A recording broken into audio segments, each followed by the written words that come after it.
chers enseignants et chères enseignantes. Aujourd'hui, je vais vous présenter une fiche pédagogique pour le livre Saperlipopette Suzette qui a été écrit par l'auteur Daniel Lavoie et présenté par les éditions de la Nouvelle Plume et ça traite d'un thème, l'amour des animaux. Alors, cette fiche, elle va s'adresser à des élèves qui sont de prématernelle à la 2e année. Je vais vous donner un petit résumé. Suzette, elle aime beaucoup les animaux et les bestioles, mais malheureusement, sa grand-mère accepte difficilement l'amitié qu'il essaye de nouer avec eux. Daniel Lavoie est l'auteur et elle est franco-albertaine. Elle est née à Rivière-la-Paix, dans le nord de l'Alberta. Sa mère est enseignante et artiste multidisciplinaire. Elle demeure dans la belle région de Bonnyville. Et entre son travail et ses enfants, elle essaie de trouver du temps pour la lecture, l'écriture, la musique et même la peinture. Cette histoire est remplie d'expressions amusantes. Elle est agrémentée de riches illustrations pleines de fraîcheur. Ça fera la joie et la bonne humeur de vos élèves. Alors maintenant, je vais vous présenter quelques activités pédagogiques que vous pouvez faire. Alors d'abord, avant la lecture. Par exemple, vous pouvez demander aux enfants « Que veut dire le mot saperlipopette ?» Et là, ils vont vous répondre selon leurs connaissances. Peut-être qu'ils ne vont pas savoir. Vous pouvez aussi leur poser des questions du style « Quel genre d'émotion ce mot évoque-t-il » Alors, une fois que vous leur avez expliqué ce que ça veut dire, quelles sont les émotions, ça c'est important. Vous pouvez aussi montrer le livre et dire « Regarde la page de couverture et le titre ». Tu peux faire des prédictions de quoi ce livre va parler. Et enfin, vous pouvez leur poser la question « Si tu pouvais avoir n'importe quel type d'animal de compagnie, lequel choisirais-tu » Et aussi pourquoi. Cet exercice peut se faire évidemment à l'oral ou à l'écrit. Une fois que vous avez fini vos activités de prélecture, vous allez commencer à faire des activités de compréhension de lecture. Vous pouvez d'abord traiter des antonymes. Les antonymes, ce sont des mots qui veulent dire tout le contraire l'un de l'autre. Par exemple, chaud et froid sont des antonymes. Vous pouvez demander aux élèves de trouver une paire d'antonymes dans le livre. Donner 3 autres paires de mots qui sont des antonymes également. Une autre activité que vous pouvez faire pendant la lecture. Suzette, elle aime beaucoup les animaux. Alors vous pouvez dire aux élèves, identifie les animaux qu'elle tente d'amener chez elle. Vous pouvez aussi demander aux élèves, identifie le problème que la grand-mère a avec chaque animal. Donc vous pouvez vous amuser vraiment tout au long de la lecture. Et puis ensuite, vous pouvez demander aux élèves, mais c'est quoi la solution de Suzette? Pourquoi Suzette n'aime pas cet animal? Il y en a un en particulier.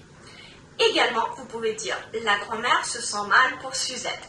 Quelle est sa solution au problème? Et aussi, quel est le nom de l'animal de compagnie à Suzette? Alors, une fois que vous avez terminé la lecture et la compréhension de lecture, eh bien, vous pouvez passer à des activités de après-lecture.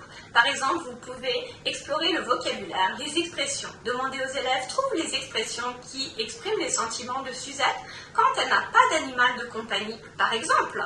Une autre activité que vous pouvez faire après la lecture, c'est l'exploration des rimes. Les rimes, c'est un aspect amusant de la langue que nous utilisons lorsque nous parlons, chantons ou même quand nous lisons. Lorsque 2 mots se terminent par le même son, on dit qu'ils riment. Par exemple, les mots chat et rat riment parce qu'ils se terminent par le même son, le son A. Et les élèves sont très rapides, ils jouent beaucoup, ils aiment ce genre de jeu, donc c'est également quelque chose que vous pouvez faire en activité d'après-lecture. Les rimes peuvent être utilisées pour rendre les choses plus agréables à écouter et à lire. Vous pouvez demander aux élèves, trouve toutes les rimes dans le livre. Ça peut être une activité amusante à faire seul ou à plusieurs, en groupe, et ou tout en groupe classe, selon votre choix. Donc c'est à vous de rythmer l'activité des rimes. Mais en tout cas, c'est quelque chose que les élèves aiment faire. Une fois que les élèves ont bien exploré les rimes, eh bien, vous pouvez passer à une autre activité d'après-lecture. Par exemple, vous pouvez demander à vos élèves de penser à leur animal préféré et d'écrire un poème qui comporte, par exemple, 5 lignes. Chaque ligne doit avoir une rime à la fin. N'oublie pas de décrire pourquoi tu aimes tant ton animal préféré dans ton poème, peut-être une de vos consignes. Une autre activité que vous pouvez faire, et ça en général les élèves adorent ça, c'est les apprendre et les sensibiliser à comment s'occuper d'un animal. Alors, certains élèves n'ont pas d'animaux de compagnie. Alors vous pouvez leur demander d'imaginer qu'ils ont un animal de compagnie et qu'ils l'aiment beaucoup. Donc d'écrire un court paragraphe en expliquant comment prendre soin de son animal de compagnie. Alors vous avez des élèves évidemment qui ont des animaux de compagnie. Et là, dans ce cas-là, ils peuvent expliquer comment ils font quand ils s'occupent de leur animal. Vous, en tant qu'enseignant et enseignante, vous avez peut-être l'opportunité d'amener un animal. Par exemple, moi j'ai un chat qui vient rendre visite à mes classes et dans ce cas-là, ceux qui n'ont pas d'animal, eh bien, ils vont pouvoir s'inspirer justement des temps passés avec mon chat. Comment est-ce qu'ils en ont pris soin, qu'est-ce qu'ils ont fait, les activités, etc. Comment ne pas oublier de lui donner de la nourriture et de l'eau tous les jours, brosser son pelage pour le garder propre, jouer avec lui. C'est un chat, donc on ne va pas le promener, mais si c'est un chien, il faut le garder actif et heureux. Un chat, on va jouer avec lui, faire plein d'activités. Donc, essayez d'aller au-delà du livre avec les élèves, de rendre votre écriture, l'écriture des élèves vivante et faites vivre l'activité et les élèves sont très motivés en général pour ce genre d'activité. Une petite consigne, c'est important de montrer d'animal aux animaux de compagnie en leur faisant des câlins, des caresses.